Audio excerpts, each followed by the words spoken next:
The session we've had this afternoon was essentially talking about a symposium that we held earlier in the summer, which was bringing together different people representing teachers and governors and parents, and saying, what is it that we want from education? And in a sense, you'd have thought that we all knew what we wanted from education, but it was a chance to share what we have in common rather than what we sometimes get, which is talking about structures. We've got so much in common, chiefly children, teaching, leadership, and it's an opportunity to say, well, let's do more collaborative work. I think one of the refreshing parts of the discussion today is we really didn't talk about structures, and we didn't talk about accountability, that ugly word about how schools are measured. Instead, we talked about character, and we talked about values of a school. We talked about what kind of young people and the skills that they're going to need in the future, and how do we help to define those and to develop those.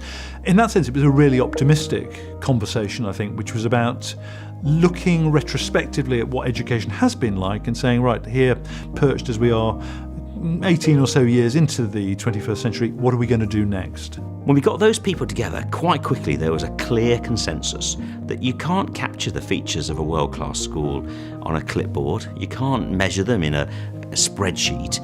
You have to feel them. You have to be in the community to realise it starts with the child.